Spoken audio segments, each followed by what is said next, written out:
l'essentiel de l'actualité. 48 heures après le vote, les différentes missions d'observation électorale en RDC ont fait le point sur le déroulement du scrutin. A déclaré à la Cour avoir été arrêté le 11 avril sous les bombes françaises.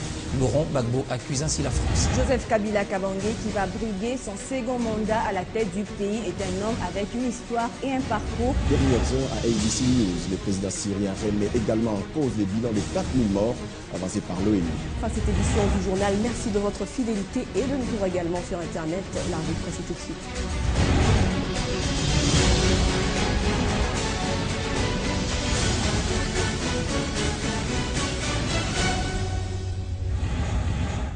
Télé 50, simplement congolais.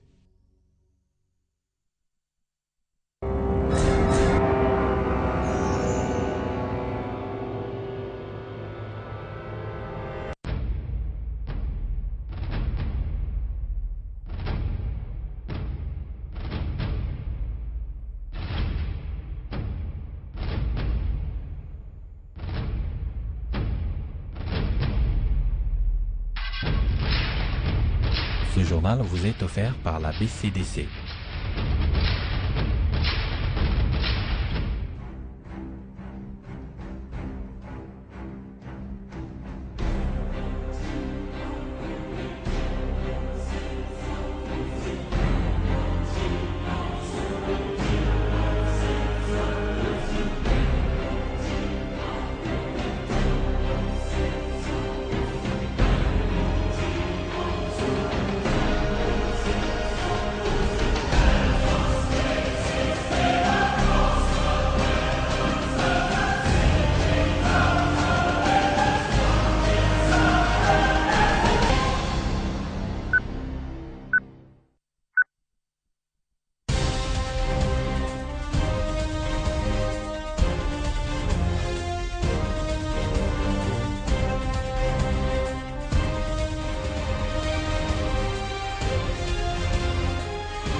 TVA, le gouvernement, la police judiciaire des parquets sanctionnent après avoir scellé quelques supermarchés le week-end dernier à Kinshasa suite à la mauvaise application de la TVA. Ce mercredi, Farmex et Congo Free ont vu leurs portes scellées. Une opération menée par le ministre de l'économie nationale et celui des finances. Le projet Inga au centre d'un atelier à Kinshasa pendant 3 jours. Le ministère de l'énergie en collaboration avec l'Union africaine et l'Union européenne vont réfléchir sur le renforcement des capacités en partenariat public-privé dans le contexte de développement du site Inga. Les détails dans ce journal. Et puis au Sénégal, la candidature du président Wade est toujours contestée. Les manifestations contre la validation de cette candidature s'intensifient et l'Occident en réagit. Le Sénégal tend-elle vers une guerre civile? Wade connaîtra-t-il le même sort que Kadhafi ou Gbagbo?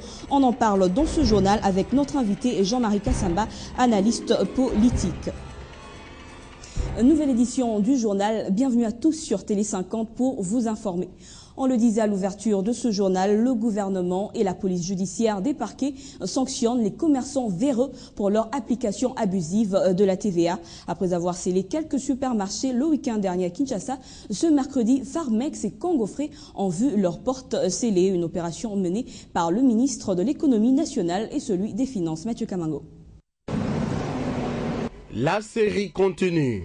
Après la fermeture de quelques supermarchés à Kinshasa qui ont fait grimper les prix des produits de première nécessité en appliquant à leur guise la TVA. Ce mardi, Farmex, dépôt pharmaceutique sur l'avenue Bakongo, Grand Marché et Congo Frais pour le vivre frais situé à Kingabwa ont vu leurs portes scellées. Le ministère de l'économie nationale, qui travaille avec celui des finances, tient à préciser que la fermeture intervient après les plaintes des consommateurs sur la surfacturation et la vérification par le ministère de l'économie nationale. Une réalité vécue par quelques marchands au grand marché de Kinshasa.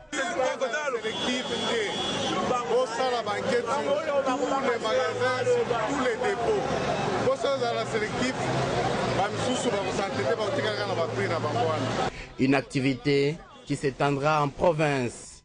Pour Jean-Pierre Darroisi, ministre de l'économie, l'objectif de cette opération réside en la réduction, voire la stabilisation des prix sur le marché. TVA toujours à Kinshasa, un mois après, l'heure est à l'évaluation des mesures d'application de cette nouvelle réforme fiscale. C'est dans ce cadre que les ministres des Finances et de l'économie nationale ont fait la ronde de différentes entreprises assujetties à la TVA. Les deux ministres étaient accompagnés des responsables des régies financières de la RDC. Suivez. C'est une visite qui s'inscrit dans le cadre de l'évaluation des mesures d'application de la taxe sur la valeur ajoutée.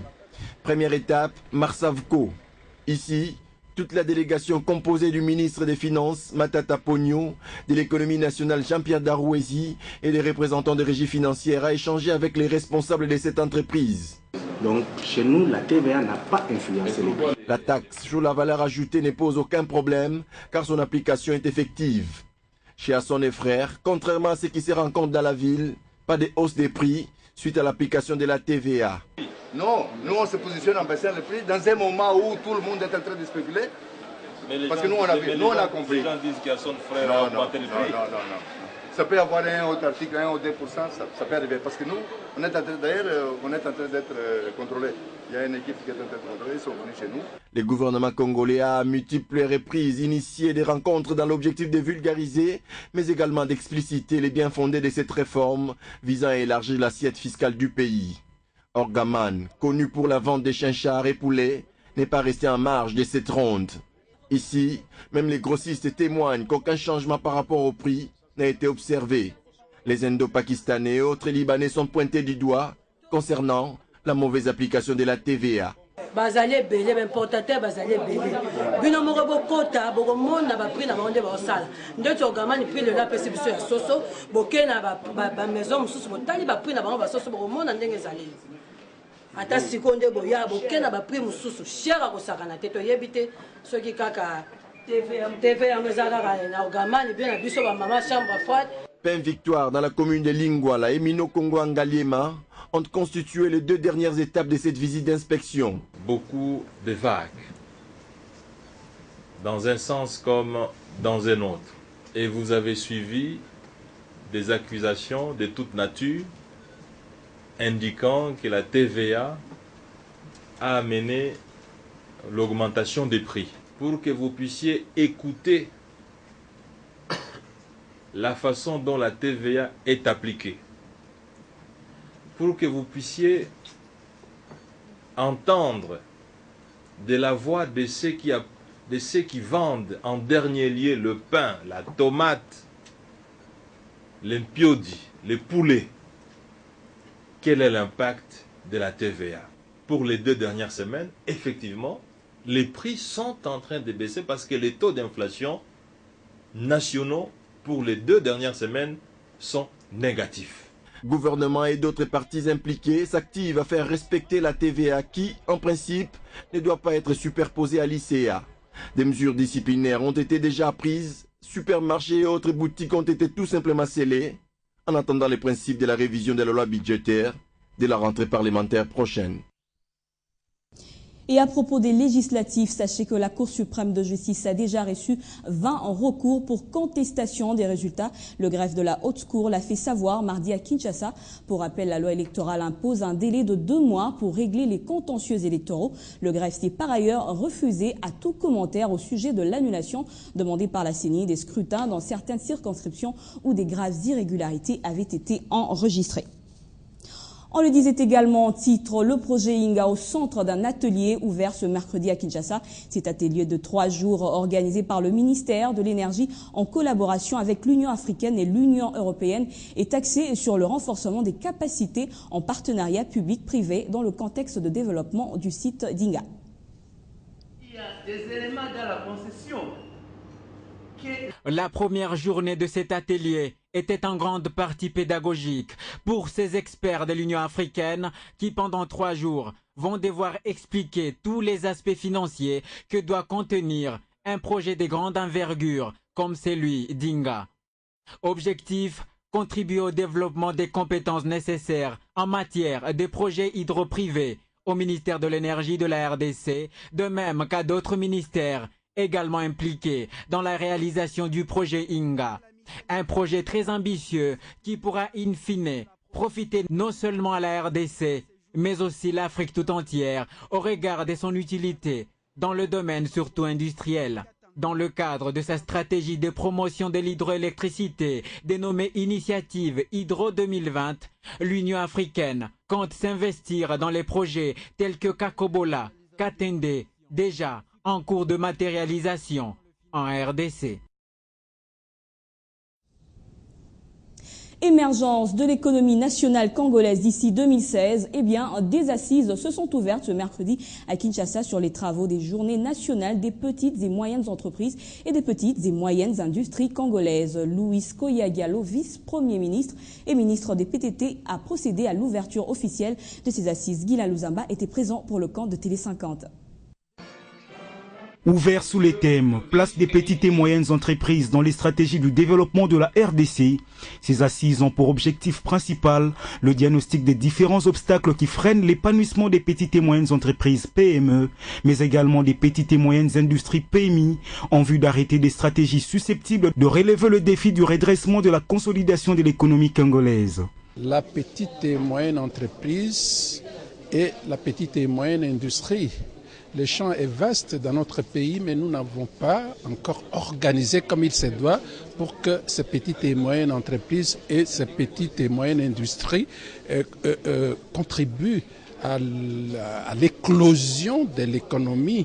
Et c'est ça l'objectif que veut atteindre son Excellence, Monsieur le ministre des petites et moyennes entreprises. Il faut que nous ayons une PME requinquée, une PME performante, une PME compétitive qui produise de quoi satisfaire notre demande à l'intérieur, qui produise pour exporter, qui produise pour que nous soyons dans les jeux de la mondialisation. Des assises qui suscitent également l'intérêt des participants. D'abord la grande contribution de l'État congolais, parce que c'est un partenaire valable normalement pour décanter toute cette situation des PME.